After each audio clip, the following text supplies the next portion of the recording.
Avez-vous déjà été effacé comme si vous n'aviez jamais existé?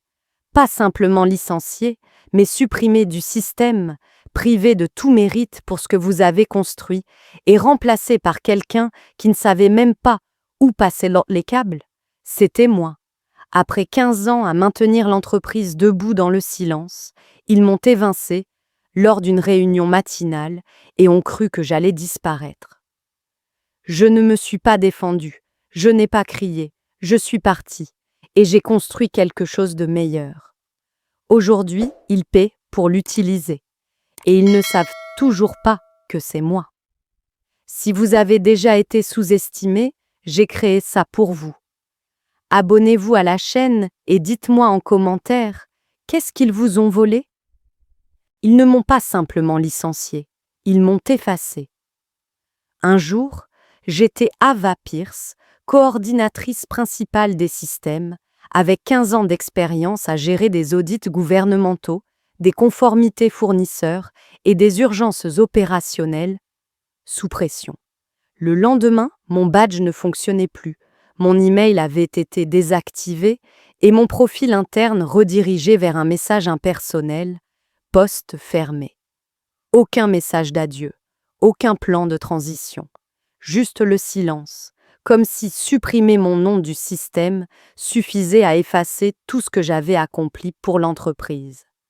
La réunion n'était qu'une formalité, un créneau intitulé « Discussion de réalignement » dans une petite salle vitrée qu'il n'utilisait que pour les licenciements silencieux. Dale, le PDG, est arrivé avec 7 minutes de retard, a hoché la tête comme s'il me faisait une faveur, puis a commencé à lire un discours préécrit, qu'il n'avait visiblement même pas lu avant. Il a utilisé des phrases comme « vision stratégique », « réduction des frictions héritées » et « réallocation des ressources ». Ce genre de jargon, je le traduisais autrefois pour les nouveaux. Aujourd'hui, on me l'infligeait. Brenner des RH était assis à côté, les lèvres pincées comme s'il avait reçu l'ordre de ne pas parler. Et en face de moi, Logan, le nouveau prodige tech. À peine 30 ans, fraîchement débarqué d'un cabinet de conseil, convaincu que des tableaux de bord et de l'automatisation pouvaient remplacer l'intuition et la mémoire. Il ne m'a même pas regardé, juste feuilleté sa tablette comme s'il dirigeait déjà les opérations. C'était le cas?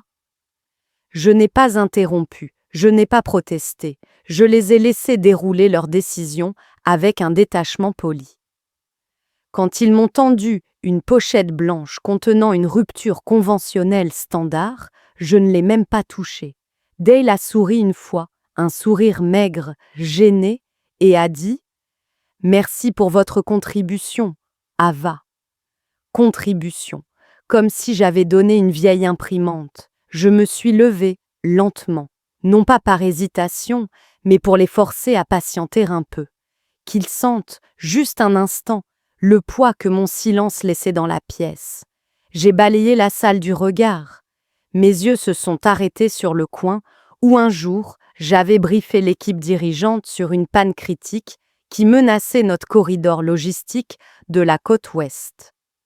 Le même coin où Dale m'avait félicité d'avoir sauvé le contrat qui avait maintenu notre année fiscale à flot. Rien de tout ça n'a été mentionné. Personne ne l'a évoqué. Je suis sortie du bâtiment, les mains vides, pas de carton, pas de papier, pas même mes affaires personnelles. Je les avais déplacées la veille. On apprend à sentir le vent tourner avant que la tempête ne frappe. Un commentaire de couloir, une invitation manquante à une réunion stratégique, un silence quand votre nom est prononcé. Je l'avais vu venir. Mais j'avais aussi préparé ce qu'eux n'avaient pas anticipé. Vous voyez, je n'étais pas juste une coordinatrice, j'étais la traductrice. Le tampon entre les bugs du système et les amendes de l'État. Celle qui reroutait les flux logistiques pendant les tempêtes hivernales, qui repérait les signes de défaillance des fournisseurs avant même que les contrats ne le reflètent. Rien de tout cela n'était documenté. Non pas par volonté de garder le pouvoir, mais parce que personne n'avait jamais demandé. Personne ne se souciait de comment les choses fonctionnaient, seulement qu'elles fonctionnent. Et maintenant, ils pensaient pouvoir me remplacer par une plateforme. Ils croyaient que les beaux tableaux de Logan et ses modules d'IA pouvaient imiter l'instinct. Ils se sont trompés. Je n'ai pas pris la rupture. Je n'ai pas demandé de recommandations. Je ne leur ai même pas dit au revoir. Je suis sorti dans l'air glacial de janvier sans me retourner. Parce que ce qu'ils m'avaient volé, ce n'était pas un titre ou un salaire. C'était l'illusion qu'ils m'avaient un jour vue. Et ce que moi je leur ai pris? Ça, c'est venu plus tard. Bien plus tard. Je ne suis pas revenu. J'ai redirigé. Ils pensaient que si rien n'était écrit, alors rien n'avait existé. C'était leur première erreur. Ce qu'ils n'ont jamais compris, c'est que je n'avais pas besoin de manuel. J'étais le manuel. Chaque système qu'ils utilisaient, chaque contrat qui ne s'est pas effondré, chaque inspection gouvernementale passée sans accroc, chaque crise absorbée discrètement dans le flux. J'avais déjà mentalement cartographié ces événements bien avant qu'ils ne se produisent. Mais essayer d'expliquer ça à une salle remplie d'hommes en costume qui pensent que l'efficacité se résume à un chiffre sur un tableau de bord. Ce qu'ils qualifiaient d'impossible à standardiser était précisément ce qui maintenait leurs opérations en place. Quand j'ai redirigé 3 livraisons du corridor Est pour éviter un blocage de sécurité de dernière minute, je ne l'ai pas documenté. Je n'en avais pas besoin. Quand un auditeur a signalé une erreur de classement dans le dossier Johnson, je l'avais déjà corrigée 2 jours avant qu'elle ne déclenche une pénalité, parce que je savais comment l'agente de Johnson organisait ses sauvegardes quand elle était stressée. Je savais à qui il fallait téléphoner plutôt qu'envoyer un email. Je savais quel fournisseur répondait plus lentement quand l'opération de sa mère était prévue. Et quel ingénieur se trompait toujours à la ligne 17 du rapport de conformité. Je ne gardais pas ces détails par loyauté. Je les portais parce que personne d'autre ne le pouvait. Mais ils voulaient un système qui n'avait pas besoin de quelqu'un comme moi. Ils croyaient qu'en repartant de zéro, en numérisant tout, en construisant quelque chose de plus propre, plus léger, plus simple, ils seraient enfin libres. Mais la simplicité sans mémoire, ce n'est que de l'ignorance avec une belle interface. Le plus ironique, c'est que j'ai essayé de transmettre ce que je savais plus d'une fois. Pas par des discours, mais dans des instants calmes.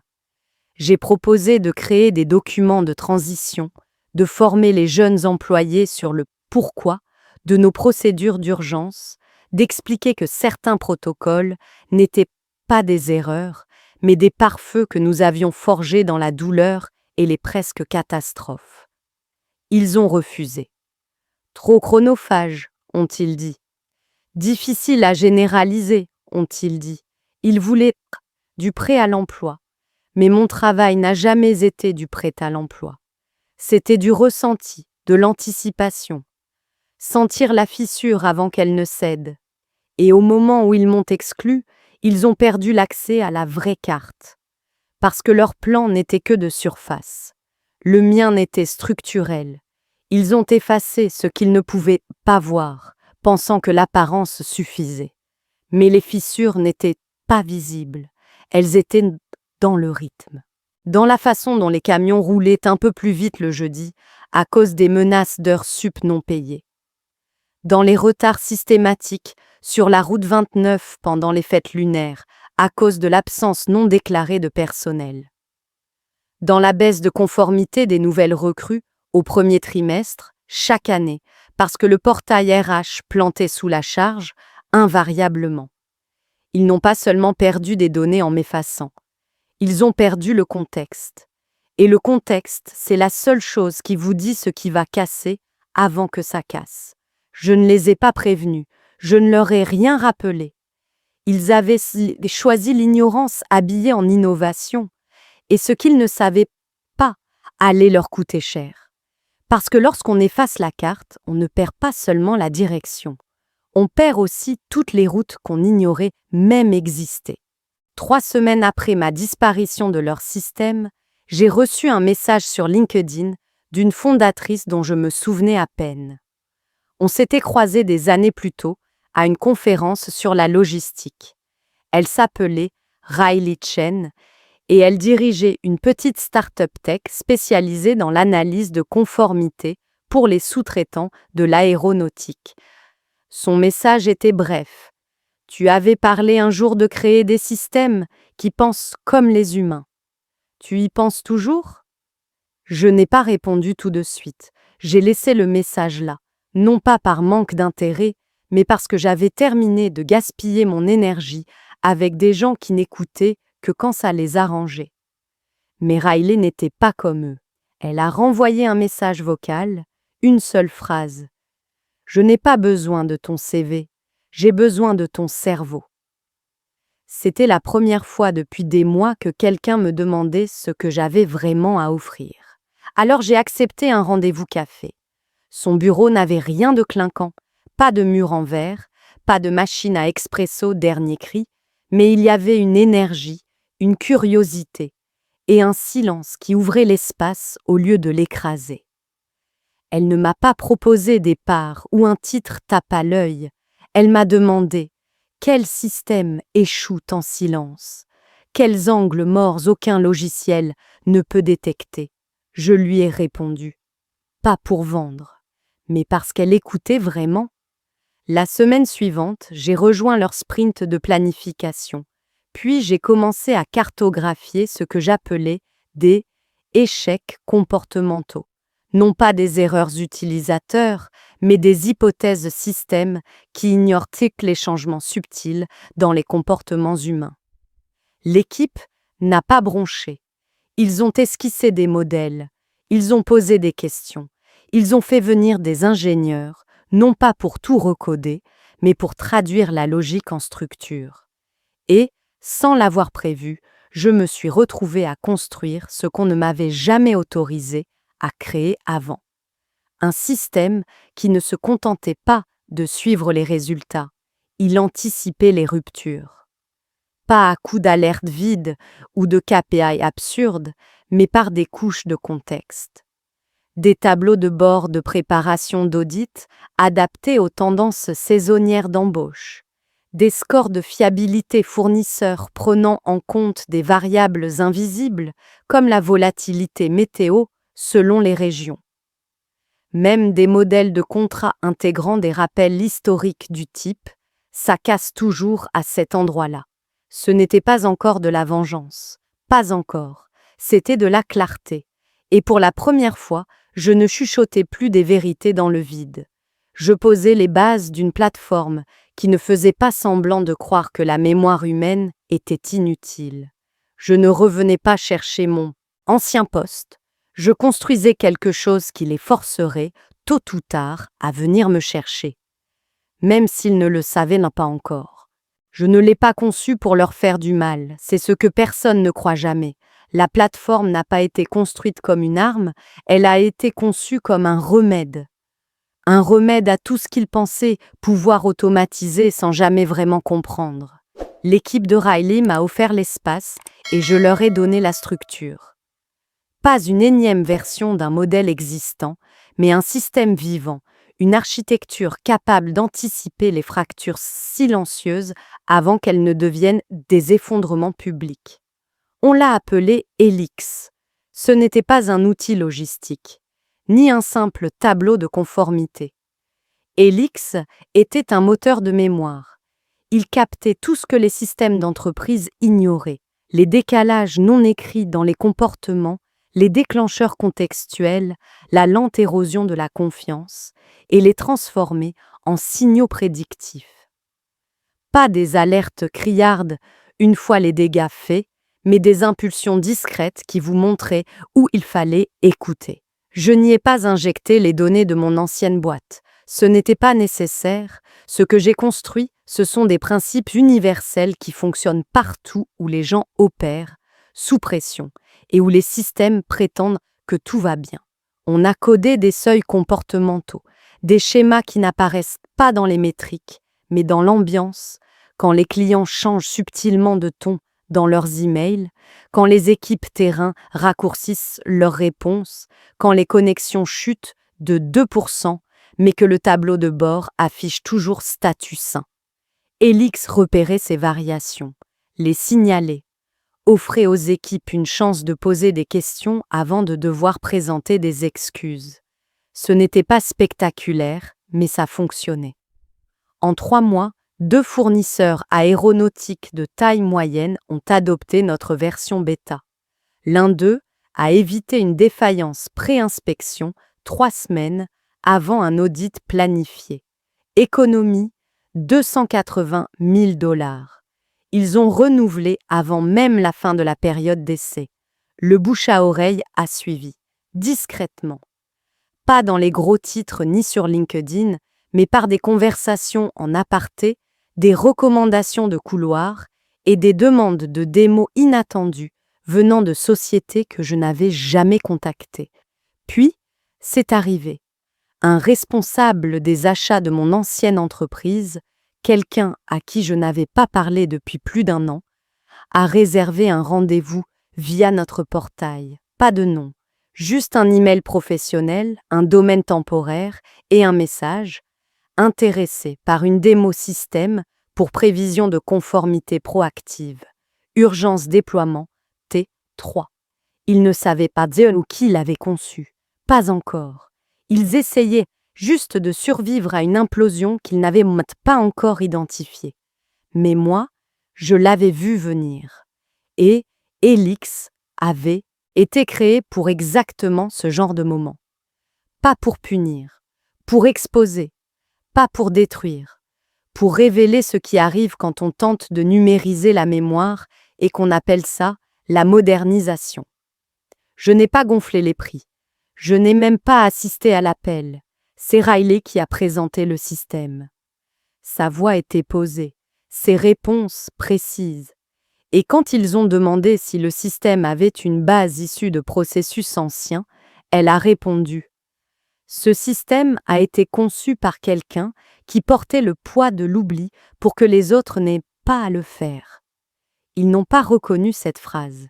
Mais moi, oui, parce que je l'avais déjà prononcée un jour lors d'une réunion budgétaire où personne ne m'écoutait.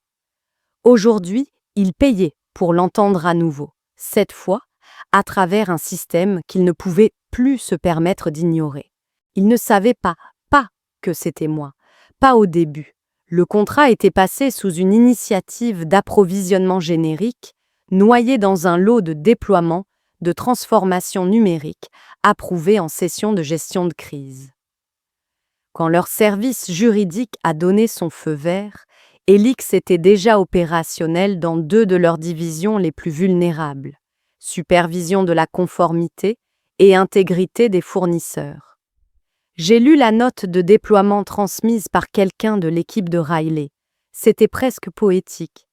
Pour renforcer la résilience opérationnelle et anticiper les risques liés aux fournisseurs, nous adoptons un outil tiers d'analyse comportementale afin de soutenir les audits proactifs et stabiliser la conformité. Ils faisaient comme si c'était leur idée. Ils n'avaient aucune idée que je lisais chaque métrique générée, que j'observais leurs journaux d'activité, alimenter un système qui n'existait que parce qu'ils avaient refusé d'écouter quand j'étais encore dans le bâtiment. Mais je n'ai pas souri, je n'ai pas célébré, j'ai simplement regardé les rapports arriver, les erreurs qu'ils ne pouvaient pas expliquer, les signaux qu'ils n'arrivaient pas à tracer, les corrections subtiles effectuées par Elix avant même que leur tableau de bord ne détecte une anomalie. Ils ignoraient que le code réagissait à des rythmes que j'avais mémorisés bien avant qu'ils ne me remplacent, des choses comme les irrégularités saisonnières dans la main-d'œuvre ou ces fournisseurs qui modifiaient discrètement leurs horaires pour éviter une inspection après un week-end férié. Elix voyait tout, parce que moi, j'avais tout vu, à l'époque où personne ne pensait que ça comptait. Et maintenant, ils payaient à l'utilisateur, par poste, pour réaccéder à une mémoire qu'ils avaient jadis qualifiée d'instinct dépassé. Ils ont organisé un webinaire pour vanter leur nouvelle culture de conformité. Je ne l'ai pas regardé, mais quelqu'un m'en a envoyé un extrait. Dale, toujours PDG, debout devant une diapositive aux couleurs de l'entreprise, a déclaré: Nous avons réimaginé notre approche du risque à travers des systèmes qui apprennent des nuances humaines, pas seulement des données. Il ne savait pas que ces mots étaient là que les miens, mot pour mot. Je les avais écrits dans une note interne qui n'avait jamais reçu de réponse. Et maintenant, ils étaient cités dans son discours d'ouverture. Je ne l'ai pas confronté, je ne me suis pas présenté. Ce n'était pas le but. Le but, c'était ça. Ils avaient viré la personne qui était leur filet de sécurité silencieux. Et maintenant, sans le savoir, ils l'avaient racheté. Pas en tant qu'employé, pas en tant que partenaire, mais comme une simple ligne budgétaire cachée sous solution fournisseur stratégique. Je n'avais plus besoin de titre, j'avais mieux, de l'influence sans attache, du pouvoir sans bruit. Ils pensaient que j'étais parti. J'étais simplement en amont, à observer, calculer, collecter ce qu'ils croyaient autrefois jetable. C'était désormais leur abonnement le plus coûteux. Le tableau de bord s'active chaque lundi à 6h05. Pas parce que je l'ai programmé ainsi, mais parce que c'était toujours l'heure où les choses commençaient à se fissurer. Le moment juste après le silence du week-end. L'heure des redémarrages oubliés, des saisies négligées. Aujourd'hui, Elix m'alerte avec un résumé feutré: seuil de confiance fournisseur, dérive comportementale, suppression de signalement, indicateur de retard en conformité. Il parle la langue que j'ai inventée, traduite en métriques épurées pour ceux qui haussaient les épaules autrefois quand je leur disais que quelque chose clochait. Je ne réponds pas aux alertes, je les lis. Je regarde le système prédire les mêmes défaillances que je détectais d'un simple regard, désormais présenté sous forme de cartes thermiques et de diagrammes de flux. L'entreprise qui m'a effacé fonctionne aujourd'hui grâce à un cadre imprégné de mes empreintes, dans chaque ligne de code, chaque courbe d'escalade, chaque correction silencieuse. Et ils ne le savent pas. C'est ça que je n'ai jamais eu besoin d'obtenir. La reconnaissance. Leurs noms apparaissent dans la liste des utilisateurs, mais jamais le mien. Je n'existe pas dans leur organigramme. Je ne fais pas partie de leur politique de retour au bureau. Aucun document d'intégration ne mentionne ce que j'ai apporté. Mais lorsqu'ils consultent leur rapport trimestriel et que le taux d'échec reste sous le seuil pour le 3e cycle consécutif, quelqu'un hoche la tête avec satisfaction, sans savoir que ce qui stabilise leurs chiffres, ce n'est pas le système qu'ils ont construit, c'est celui qu'ils ont perdu. Un jour, une nouvelle manager a contacté anonymement notre canal de suggestion. Elle a demandé si Elix pouvait, un jour, anticiper les ruptures de cohésion d'équipe avant qu'elles ne se manifestent dans les données. J'ai souri. Elle ne savait pas que j'avais déjà commencé à bâtir cette couche, parce que ça a toujours été ça, le vrai moteur. Pas la vengeance, pas la punition, la redirection. Ils voulaient m'oublier, alors je les ai laissés faire. Et dans cet oubli, ils ont ouvert l'espace pour quelque chose de meilleur. Pas meilleur pour eux, meilleur pour moi. Je me connecte, je lis les rapports, j'apporte des ajustements discrets. Puis, je ferme la fenêtre et je reprends ma vie. Je ne rumine pas. Je ne reviens pas. Je n'ai jamais repostulé. Ils pensent encore m'avoir remplacé. Mais chaque lundi, comme une mécanique bien huilée, ils tournent grâce à ce que j'ai laissé derrière. Et je reste là seule à savoir comment ce système respire.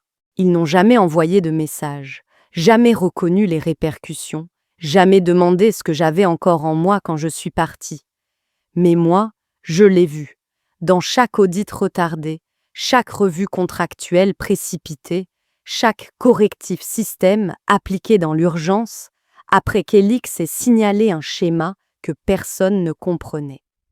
Je ne cherchais pas les félicitations.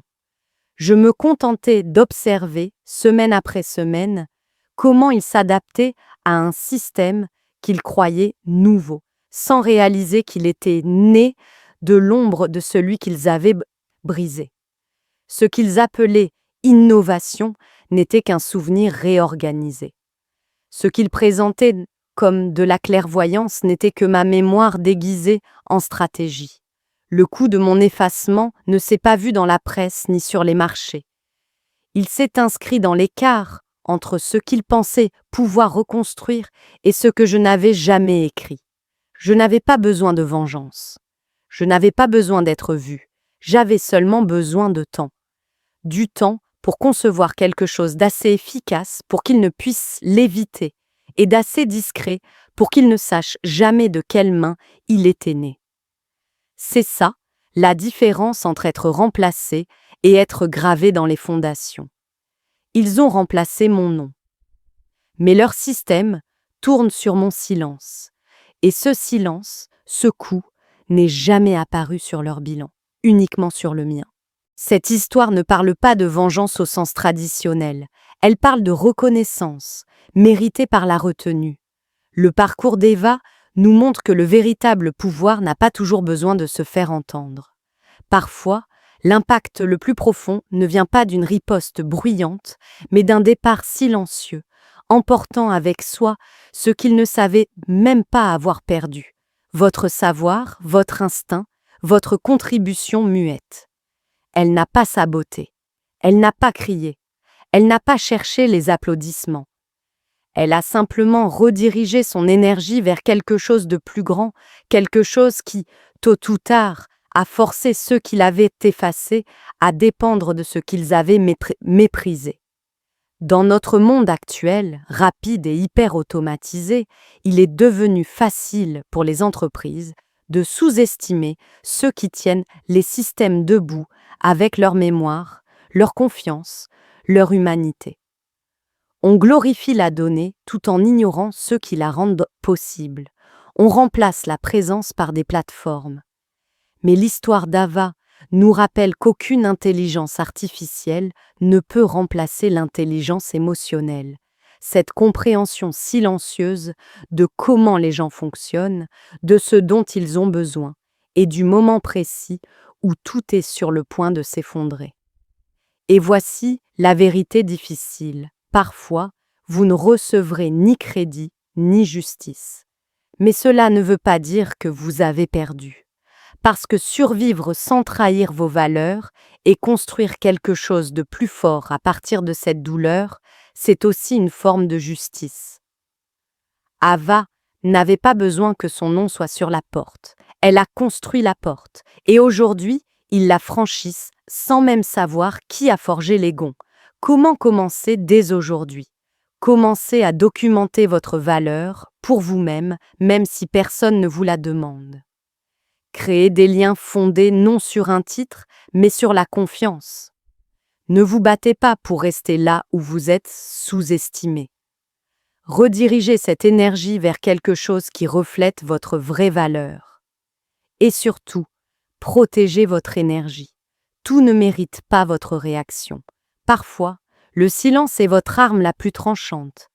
Si cette histoire vous rappelle un moment où vous avez été oublié, sous-estimé ou discrètement effacé, partagez-le en commentaire. Vous n'êtes pas seul.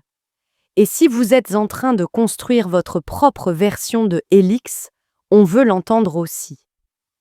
N'oubliez pas de vous abonner pour d'autres histoires qui parlent à votre résilience. Et partagez celle-ci avec quelqu'un qui porte tout sur ses épaules, dans le silence. Parce qu'il ou elle mérite de savoir, ils ne sont pas invisibles. Et leur histoire n'est pas terminée.